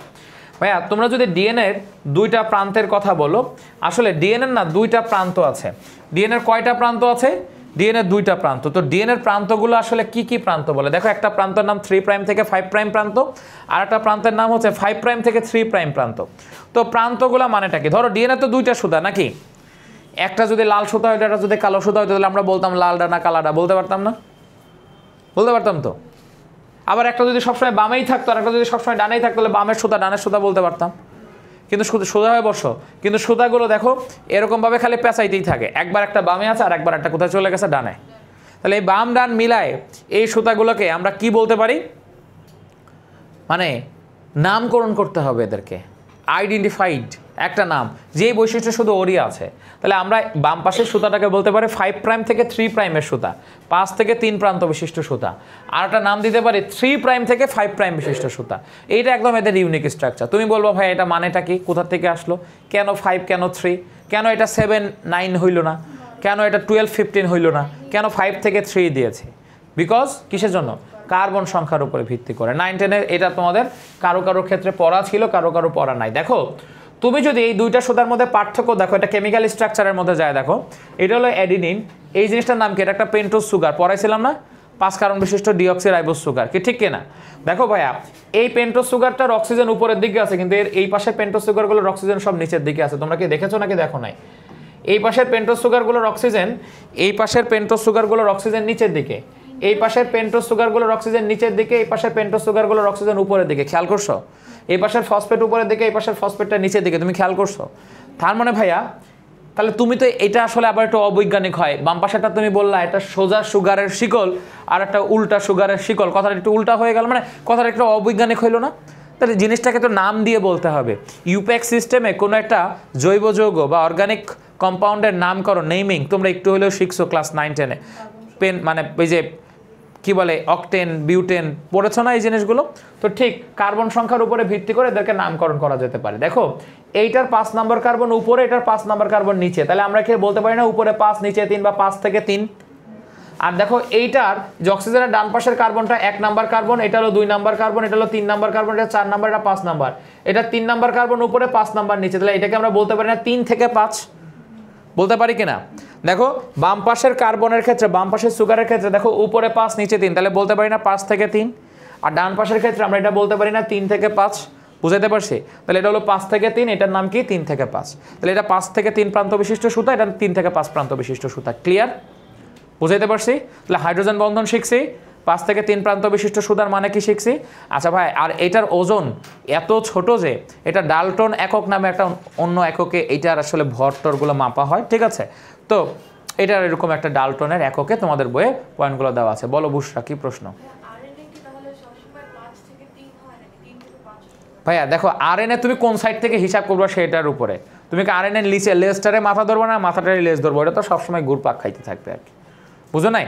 ওটার এক পাশে 3 এক পাশে 5, ওটা কোন জায়গা থেকে শুরু হয়েছে দুইজন মানে এটা বোঝাই তো যায় না আর কি। ঠিক আছে, আমার কথা কি বুঝছো তো? ওকে, এখন এবার আরও কিছু ব্যাপার সাথে বলো তো, জিনের ক্ষেত্রে সঠিক নয় কোনটি? মেডিকেল অ্যাডমিশন টেস্টে আসা প্রশ্ন। জিন কি জিনিস? ক্রোমোজোমের একক, বংশগতির ধারক বাহক, আত্মপ্রজননে অক্ষম, ডিএনএ দ্বারা গঠিত। 9 কোনটি বলছো, তার মানে 3টে জিনিস সঠিক থাকবে, একটা জিনিস মিথ্যা থাকবে। কথাটাকে বুঝছো তো? Which one of the below is not correct?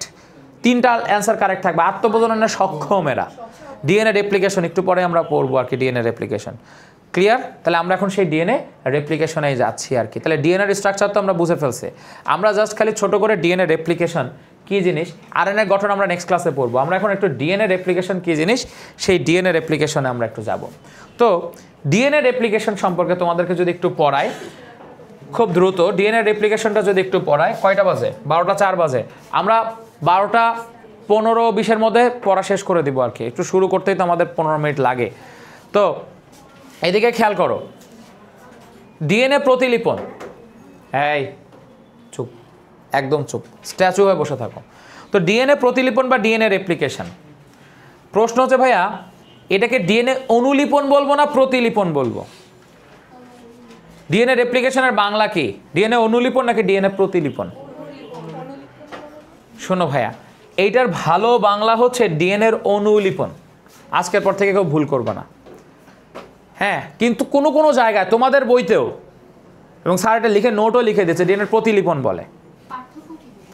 পার্থক্য হচ্ছে ডিএনএ প্রতিলিপন, মানে শোনো, বাংলা ভাষায় অণু বলতে একই জিনিস আর একটা কপি করা, আর প্রতি বলতে এটা প্রতিবিম্ব বা অপোজিট জিনিস কপি করা।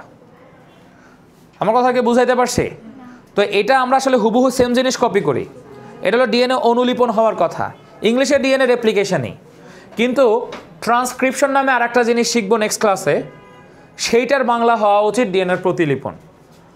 তবে তোমরা পরীক্ষায় যদি পেয়ে যাও, আসলে বাংলায় কয়েকটা এরকম অনুপাদে অনেক সমস্যা আছে, যেমন হাইপারবোলা আর প্যারাবোলা। তোমাদের ফিজিক্সে যারা আমির হোসেন বা ইশাক স্যারের বই ফলো করো, সেখানে দেওয়া আছে দেখবা প্রাসের গতি একটা প্যারাবোলা বা পরাবৃত্ত, আবার কেউ কেউ বলে প্রাসের গতি হাইপারবোলা বা পরাবৃত্ত।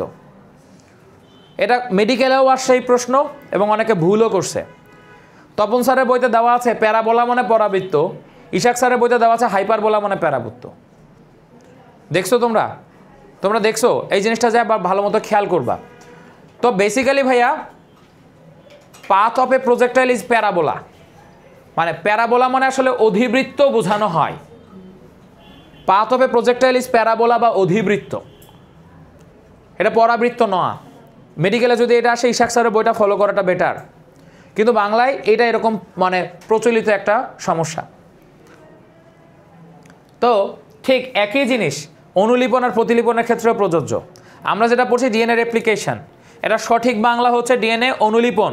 আবারও বলছি, কিন্তু অনেক জায়গায় তুমি ডিএনএ প্রতিলিপন পাবা, আবার অনেক জায়গায় অনুলিপন বা প্রতিলিপন এভাবে বোঝায় দেয়। তোমাকে যদি বোঝে যে ডিএনএর অনুলিপন বা ডিএনএর প্রতিলিপন, যাই বলুক, তুমি একটা ডিএনএ থেকে আর একটা ডিএনএ কপি করো, ওইটাই বুঝবা, ট্রান্সক্রিপশন বুঝতে যাবা না, বেশি পেঁচানোর দরকার নাই, ঠিক আছে? তাহলে কিন্তু মার্ক হারায় যাবে। ওকে, তাহলে আমরা ডিএনএর অনুলিপন বা ডিএনএর প্রতিলিপন, এইটা আসলে কয় রকমের আছে, ডিএনএ রেপ্লিকেশন কয় রকমের আছে, দেখো এখানেও ডিএনএ প্রতিলিপন দিয়ে লেখা আছে, ঠিক আছে? বাট ধরে নাও ওই যে জিনিসটা ডিএনএ রেপ্লিকেশন, এটা হলো 3 প্রকারের আছে: সংরক্ষণশীল অনুকল্প, অর্ধ সংরক্ষণশীল অনুকল্প, বিচ্ছুরণশীল অনুকল্প। মানে একটা conservative model, semi conservative model, আর একটা হচ্ছে ডিসপারসিভ মডেল। আমরা আসলে কোন মডেলটা ফলো করি জানো, বা কোন মডেলটা এখন বিজ্ঞানীরা বলে সেমি কনজারভেটিভ মডেল বা অর্ধ সংরক্ষণশীল মেথড, ঠিক আছে? 3টা মেথডই ছোট্ট করে একটু বলি। কোনো বিজ্ঞানী বলেন, ধরো একটা ডিএনএ থেকে কমপ্লিটলি আরও 2টা ডিএনএ তৈরি হবে। বোর্ডের দিকে তাকাও, এই ডিএনএটা থেকে এইরকম ডিএনএর হুবহু কপি আরও 2টা ডিএনএ তৈরি হবে, এটাই হলো ডিএনএ রেপ্লিকেশন। মনে থাকবে, ডিএনএটাকে আমি ডাবল করবো, ডিএনএ রেপ্লিকেশন। কিন্তু ডাবলটা আমি কিভাবে করব? এই পুরো ডিএনএটা হুবহু এইটাকে আমি ইনট্যাক্ট রেখে আমি কমপ্লিটলি এইটার আর একটা নতুন ভার্সন ছাপাইলাম। তাহলে আগেরটা পুরানোই আছে, নতুন আমি আর একটা তৈরি করলাম। মনে করো শাওন ভাইয়ের আর একটা কপি করলাম, পুরান শাওন ভাইয়ের আগের জায়গায় আছে, নতুন আর একজন তৈরি করলাম, ঠিক আছে? এটাকে বলে পূর্ণ সংরক্ষণশীল মেথড। মানে আগেরটাকে আমি কমপ্লিট সংরক্ষণশীল করছি আর কি, কমপ্লিট কনজারভেটিভ মেথড। আমি আগেরটাকে পুরোটাই ইনট্যাক্ট রেখে দিয়েছি, নতুন আর একটা তৈরি করছে, ঠিক আছে? আবার আরেকটা মেথডের নাম হলো বিচ্ছুরণশীল মেথড, ডিসপারসিভ মেথড। আমি মনে করি আমার মাথাটা কাটছি, এই মাথাটা কাটতে আমি আরেকটু কিছু তৈরি করছি, আবার লেজটা কাটছি, ঠ্যাংটা কাটছি, ঠিক আছে? প্রত্যেকটা থেকে মানে অর্থাৎ এইটার একটা খণ্ড কাটছি, আর একটা খণ্ড কাটছি, মানে ছোট ছোট ছোট ছোট অনেকগুলো সেগমেন্ট করে প্রত্যেকটাই ডাবল ডাবল করছি। আর একটা হইতে পারে আমি ঠিক এইটার মাঝখান থেকে ফাড়লাম, ফাইরে এর একটা সুতা পুরাতন থাকলো আর একটা সুতা নতুন তৈরি হইলো, একটা সুতা পুরাতন থাকলো আর একটা সুতা নতুন তৈরি হইলো, অর্ধেকটাকে রাইখা দিয়ে আমি নতুন করে আর একটা অর্ধেক তৈরি করলাম, অর্ধেকটাকে রাইখা দিয়ে আমি নতুন করে আর একটা অর্ধেক তৈরি করলাম। এটাকে বলে অর্ধ সংরক্ষণশীল প্রক্রিয়া ডিএনএ রেপ্লিকেশন, বা হাফ কনজারভেটিভ ওয়েতে DNA replication, semi conservative way বা অর্ধেক সংরক্ষণশীল ওয়ে বা সেমি কনজারভেটিভ ওয়েতে ডিএনএ রেপ্লিকেশন। বুঝতে পারছি? তাহলে প্রথম দুইটার কথা বাদ, সেমি কনজারভেটিভ ওয়েতে ডিএনএ রেপ্লিকেশন হবে। দেখো এই অর্ধেকটাকে আমি ঠিক রাখছি, বাকি অর্ধেক নতুন করে তৈরি করলাম, এই অর্ধেকটাকে ঠিক রাখছি, বাকি অর্ধেক নতুন করে তৈরি করলাম। ক্লিয়ার? এটা সেমি কনজারভেটিভ ওয়েতে। কে যেন প্রশ্ন করছিল এদিক থেকে, বলো বলো। না, সেটা হয় না আসলে, এটার মডেল দিয়েছিল বিজ্ঞানীরা, থিওরি চিন্তা করছিল যে কীরকম ভাবে হইতে পারে। তো বিজ্ঞানীরা এখন খেয়াল করে দেখছেন বা যে বুঝতে পারছেন বা প্রমাণ করছেন যে এইরকমভাবে হয়, অর্ধ সংরক্ষণশীল ওয়েতে ডিএনএ রেপ্লিকেশন হয়। আর আরও যে 2টা মডেল ছিল ওই মডেলটা ওয়ার্কআউট করে না, বাট এরকম 2টা হইতে পারতো বলে তারা প্রথমে হাইপোথেসিস করছিল।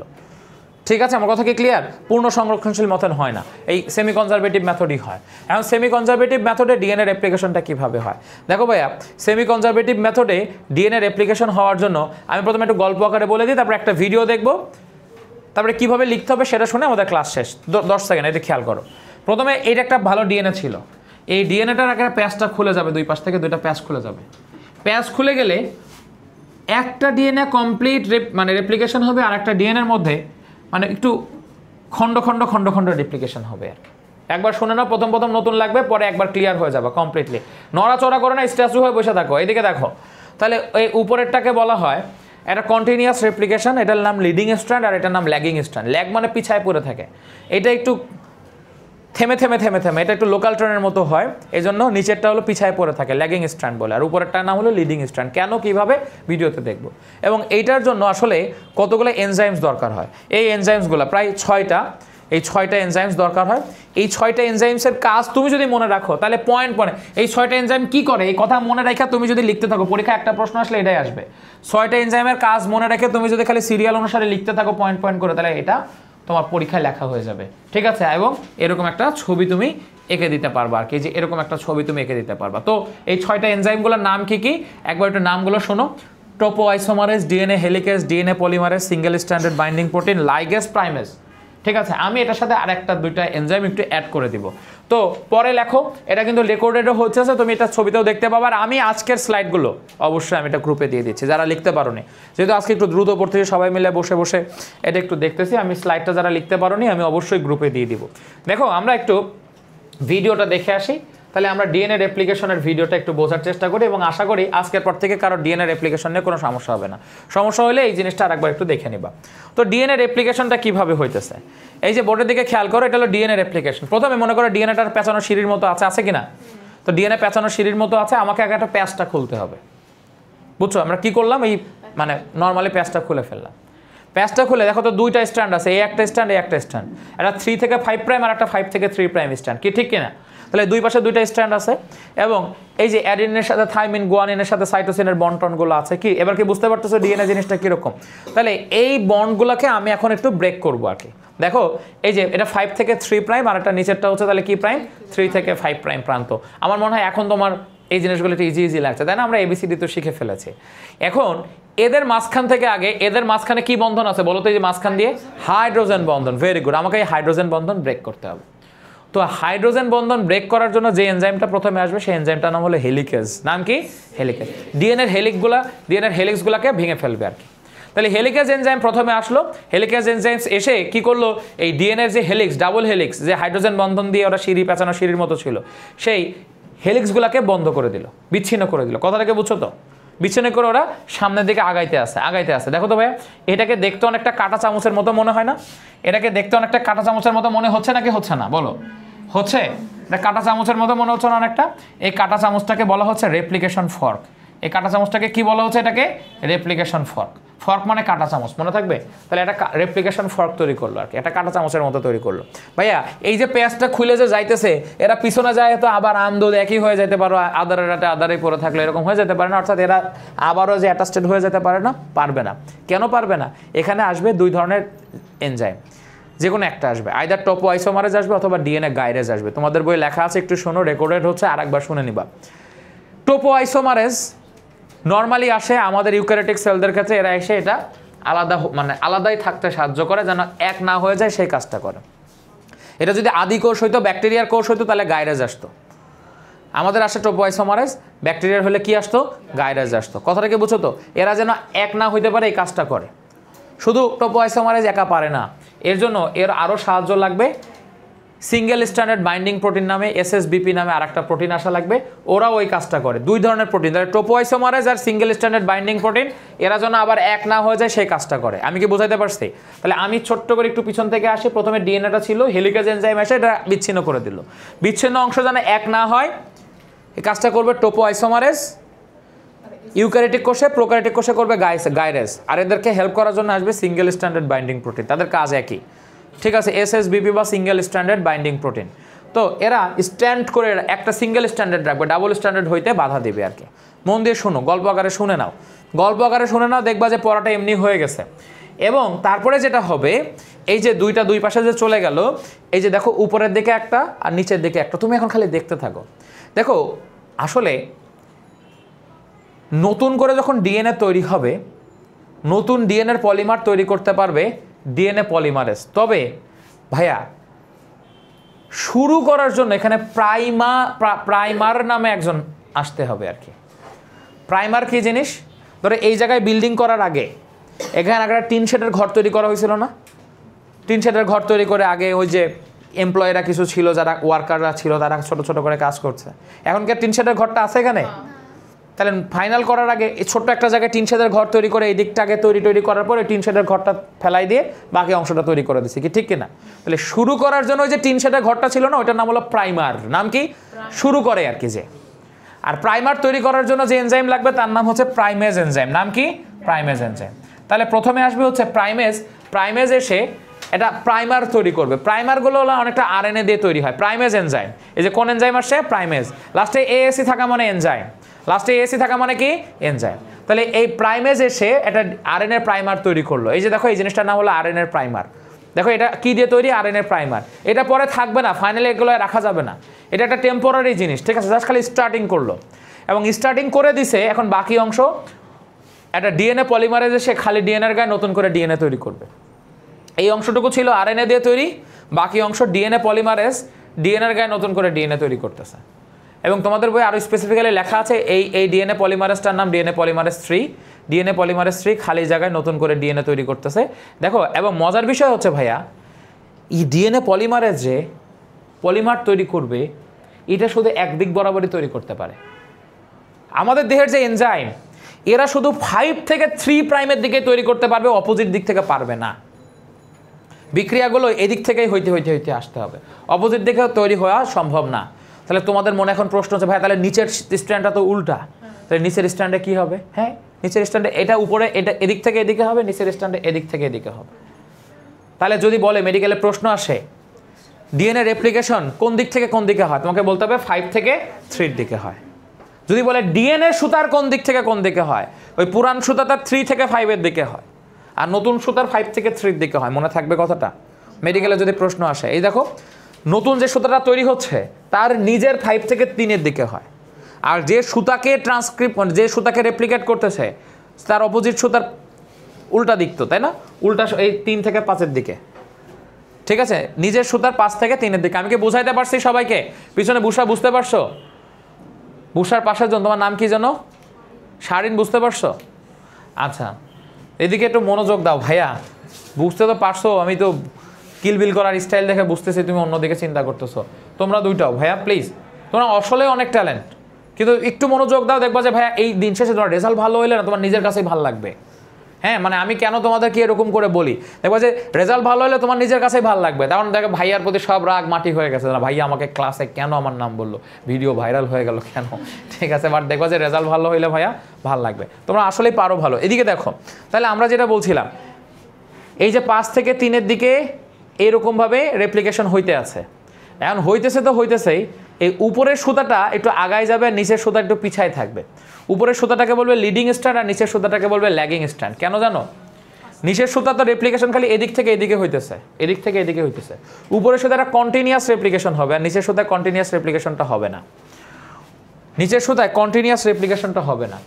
আচ্ছা, আমি একটু এটা আরেকবার স্টার্ট করি।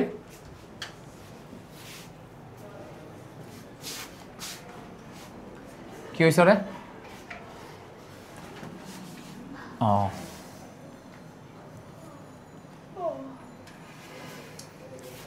দেখো ভাইয়ারা, এই কন্টিনিউয়াস রেপ্লিকেশন হইতেছে। তাহলে প্রাইমার আসলো, এই উপরের সুতাটা না একটা কন্টিনিউয়াস রেপ্লিকেশন হইতেছে, আর নিচের সুতাটা কন্টিনিউয়াস রেপ্লিকেশনটা হবে না। উপরের সুতার রেপ্লিকেশনটা অনেকটা কন্টিনিউয়াস রেপ্লিকেশন, একদম একটার পরে কন্টিনিউয়াস রেপ্লিকেশন। কারণটা কি? এই জিনিসটাই মানে আজকের ক্লাসের মেইন পয়েন্টটা এইটা। 1 মিনিট কমপ্লিট মনোযোগ দিয়ে দিকে তাকায় থাকো। দেখো, উপরের সুতাটা বাধা পাবে না, কন্টিনিউয়াস রেপ্লিকেশনই হচ্ছে, কোনো বাধা পাচ্ছে না, কিন্তু নিচের সুতা বারবার বাধা পাবে। উপরের সুতা বাধা পাচ্ছে না, তাই এটার নাম লিডিং স্ট্র্যান্ড, এটা আগায় থাকবে। স্ট্র্যান্ড মানে সুতা, লিডিং মানে যে লিড দিচ্ছে। আর নিচের সুতাটা পিছায় পড়ে আছে, ল্যাগিং স্ট্র্যান্ড। নিচের সুতাটা পিছায় পড়ে আছে। প্রশ্ন হচ্ছে কেন পিছায় পড়ে আছে, এবং একটা খণ্ড তৈরি হবে। এই খণ্ডগুলো জাপানি বিজ্ঞানী ওকাজাকির নাম অনুসারে খণ্ডগুলোর নাম হয়ে গেছে ওকাজাকি খণ্ডক বা ওকাজাকি ফ্র্যাগমেন্ট, ঠিক আছে? ফ্র্যাগমেন্ট মানে খণ্ডক, জাপানি বিজ্ঞানী ওকাজাকির নাম অনুসারে।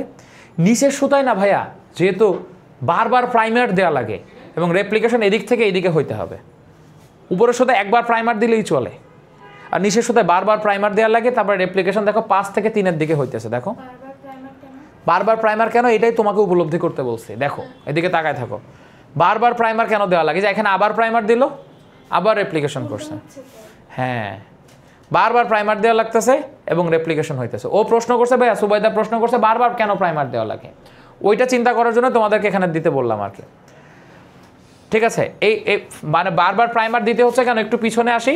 দেখো উপরের সুতাটা তোমরা যদি এখান থেকে একটু দেখো, এরা তো এই দিক বরাবর মানে খুলতেছে, তাই না?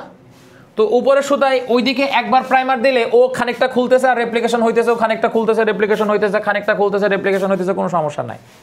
কিন্তু নিচের সুতায় তো এইদিকে রেপ্লিকেশন মানে এদিকে খুলতেছে, আর রেপ্লিকেশনটা তো হইতেছে এদিক থেকে।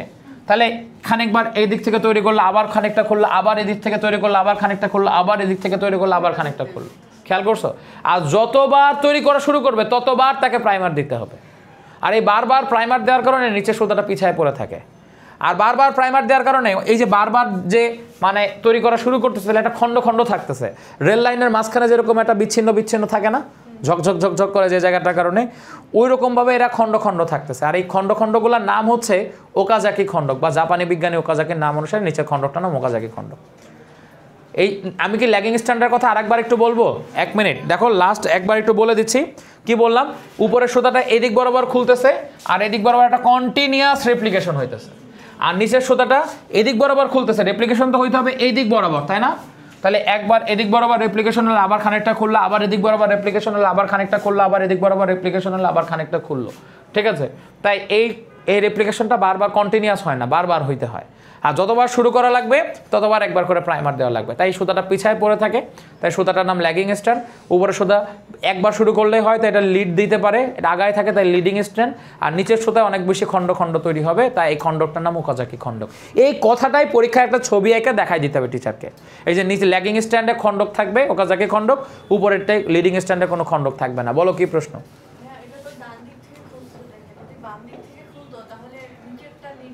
হ্যাঁ, ল্যাগিং হয়ে যেত, শেষ।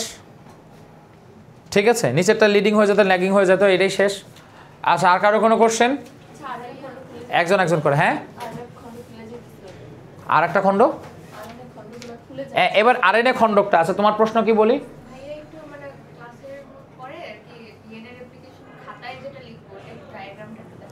আচ্ছা, তো এখান থেকে লেখাটার সিস্টেম কী হবে আমি বলবো না তোমাদেরকে, দাঁড়াও। তাহলে দেখো এখন ফাইনালি কি হইলো, এই যে খোলাখুলি সে জাপানি বিজ্ঞানী ওকাজাকির নাম অনুসারে এই যে বারবার প্রাইমার আসতেছে, বারবার বারবার প্রাইমার দিতে হইতেছে, বারবার রেপ্লিকেশন হইতেছে। এখন এগুলোর নাম তো প্রাইমার, এগুলা কি দিয়ে তৈরি? আরএনএ দিয়ে তৈরি। প্রাইমারগুলো কি দিয়ে তৈরি? ওই টিন শেডের বিল্ডিং, এখানে কি থাকবে এগুলাকে সরাই ফেলতে হবে।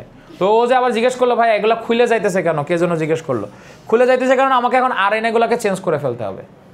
যেগুলো ওই যে টিন শেডের ছিল, ওই টিন শেডের বিল্ডিংগুলোকে আমার শেষ করে ফেলাইতে হবে, সরাই ফেলাইতে হবে, পার্মানেন্ট করে দিতে হবে। তাহলে টিন শেডেরগুলোকে আমি সরাই ফেলার জন্য নিয়ে আসবো। তোমাদের এখানে দেখাচ্ছে ভিডিওতে এক্সোনিউক্লিয়াস দেখাবে, কিন্তু তোমাদের বইতে লেখা আছে ডিএনএ পলিমারেজ 1।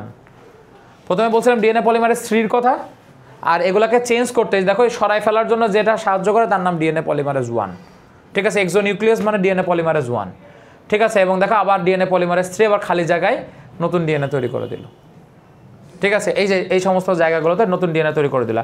আর এই যে খণ্ড খণ্ডগুলো থাকলো না, লাইগেজ এনজাইম নামে একটা এনজাইম এসে এই খণ্ড খণ্ডগুলো জোড়া লাগাই দিবে।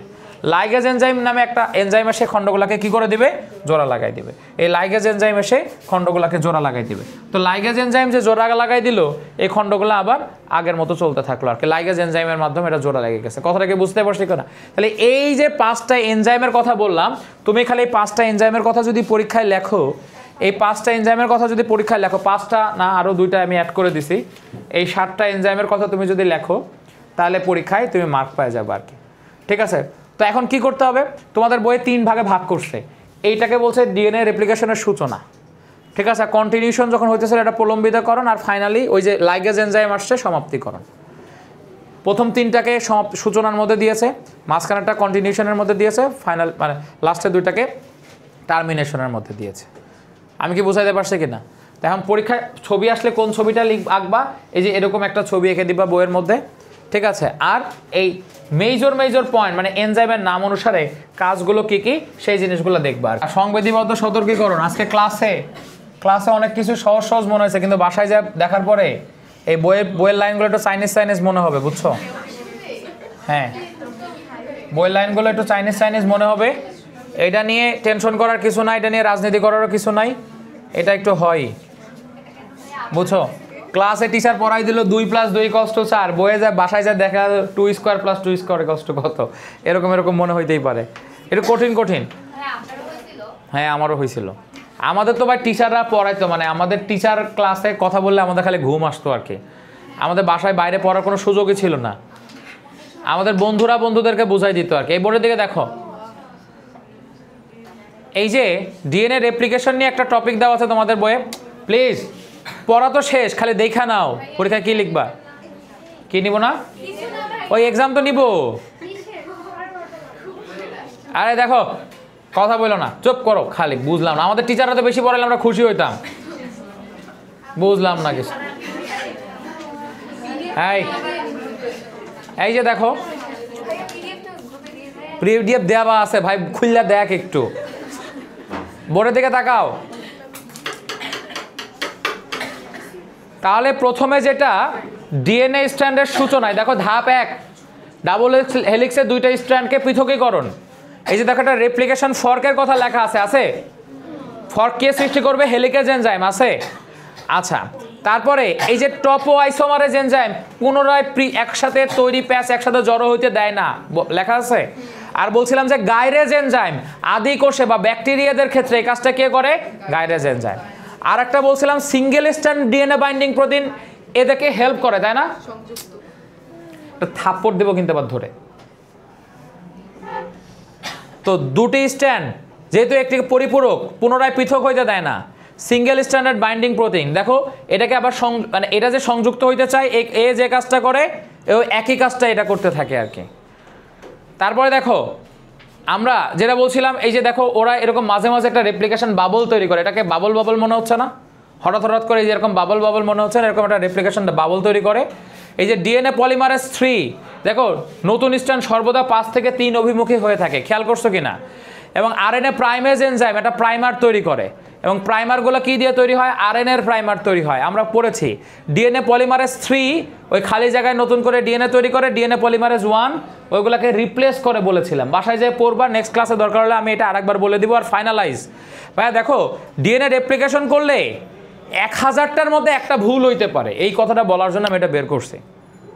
1000টা এরকম রেপ্লিকেশন করলে একটা ভুল হইতে পারে, তো ভুলটাকে ঠিক করার জন্য একটা রিপেয়ার কমপ্লেক্স তৈরি করে আর কি। এই রিপেয়ার করতে সাহায্য করে ডিএনএ পলিমারেজ 2 এবং ডিএনএ পলিমারেজ 1। তাহলে 1, 2, 3 ডিএনএ পলিমারেজের 3 জনের কাজই আমি বলছি। খালি জায়গায় নতুন করে ডিএনএ তৈরি করে ডিএনএ পলিমারেজ 3, আরএনএকে রিপ্লেক্স করে ডিএনএ পলিমারেজ 1, আর এই রিপেয়ার করতে সাহায্য করে ডিএনএ পলিমারেজ 1 আর 2। ঠিক আছে, খালি জায়গায় 3, রিপ্লেস করতে সাহায্য করে 1, মানে আর হচ্ছে রিপেয়ার করতে সাহায্য করে 1 আর 2। That's it. এইটা ডিএনএ রেপ্লিকেশন। নেক্সট ক্লাসে 4 মার্কের জন্য